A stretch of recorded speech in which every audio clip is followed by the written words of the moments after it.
few years ago, when I jumped off my job at Medtronic and moved back from the US to France, it was really about the excitement about the key differentiated product that Affluent was developing.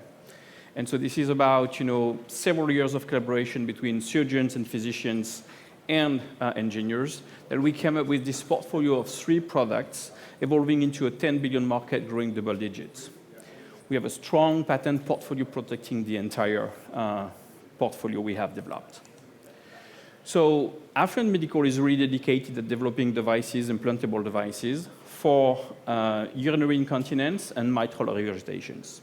If we look at the clinical needs on both sides, on the urinary incontinence, the needs is really about providing an easier device to be used by the patients, the surgeons, and give is adapted for both men and women. The prevalence is huge. It's about 400 million patients across the world, and there is a lot of clinical needs.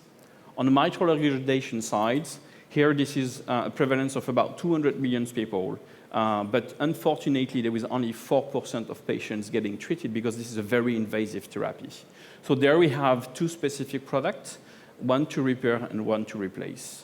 So this gives up our portfolio of 3 minimally invasive implants that are inspired from the natural anatomy of the body, and also adjustable in times to adapt with the evolutions of the disease of the patients.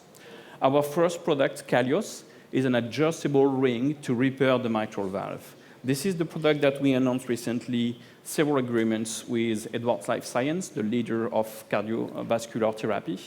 And this product is unique in a way that once this is implanted, you have a specific subcutaneous line that provides access to the surgeons to readjust the size of the devices on beating heart. And that is changing everything. You can resize at the end of the surgery and ensure an optimal repair so that there is no residual regurgitations. And this is occurring in about 15 to 20% of the case at 1 year. But also on top of that, we have the ability under a local anesthesia and on beating hearts to readjust the size in case of recurrences. And this is occurring in 30% of the cases after 10 years. So with a very simple procedure in ambulatory setup on local anesthesia, the surgeons can reduce the regurgitations and prolong the life of the patients without doing a reinterventions. Our second product is Epygon. It's a very innovative mitral valve. This valve is providing several attributes. The first one is we designed and optimized the evolutions of the valve with a monoleaflet design that provides the ability to preserve the natural vortex into the heart. And this is critical because most of the valves that are used for replacement today are here to stop the regurgitations. But we need to go further, and we need to improve the hemodynamic into the heart. This is what our product is doing. With this monoleaflet and low profile, we have the ability to really preserve the vortex into the heart. We have a low profile to avoid the neo-LVOT. And on top of that, it is delivered through a transcatheter approach.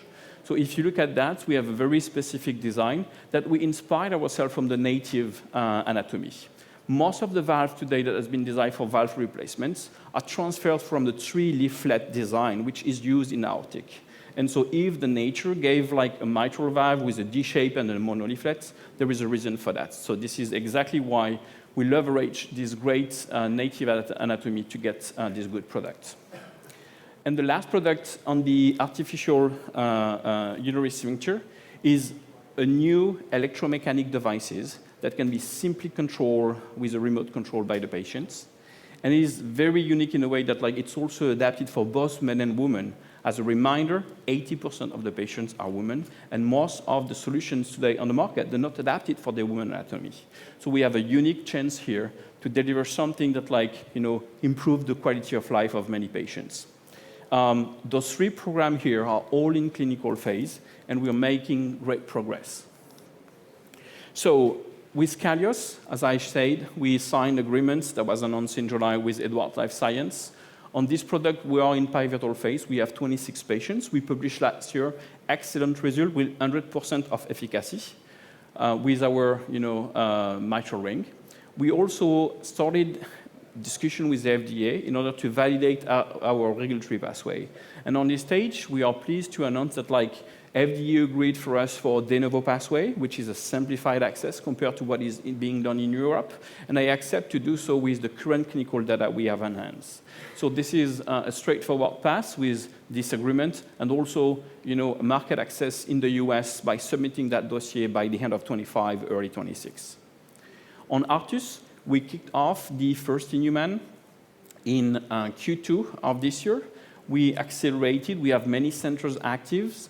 We have currently reached 60% of our pilot study. We intend to finalize this year. And this is very encouraging because we have very good preliminary results. And we intend to submit the dossier in 25 in Europe so that we can market the device in 26. And lastly, with Epygon, we are in the pilot phase. We have 12 active centers across all Europe. And we are currently demonstrating the hemodynamic benefits with our devices, partnering with strong KOL in the US.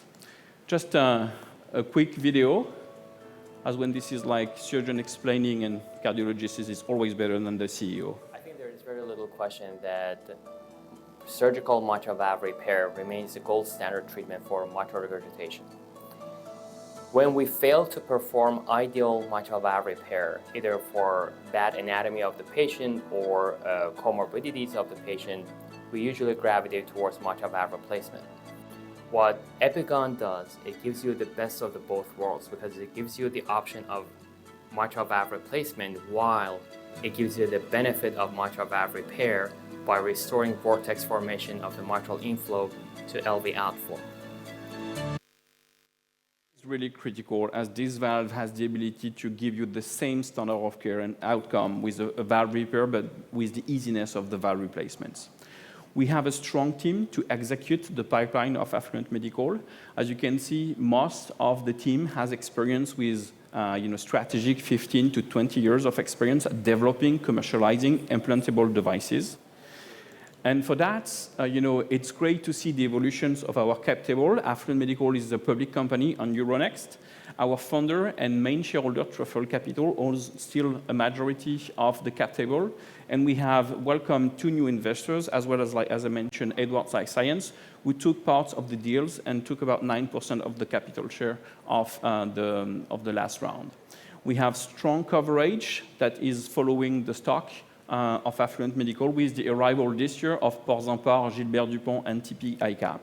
And our next round of raising is going to be in H2 25 so that we can continue and accelerate clinical study in the US with our sphincter, but also starting new indication with women.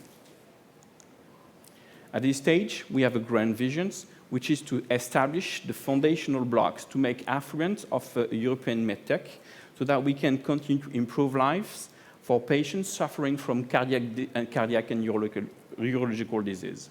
We have 3 phases in our strategy. We focus strictly on the first phase now, but we have a grand vision of how we can evolve and continue to provide growth for the shareholders and investors with a very comprehensive plan. So in a nutshell, Affluent Medical, this is a company with a portfolio of 3 products, which are very differentiated. We are evolving into a 10 billion market, growing double digits. If one product is a success, it will make the success of the company and its shareholders. We have critical milestones coming up in 24 and 25 in all of our products that will increase the value of the company. We already established partnership in Asia with joint venture to cover this part of the market, the partnership with Edwards in order to acquire the options for Kalios, and first product to be launched in 26. Thank you for listening. Always a great pleasure.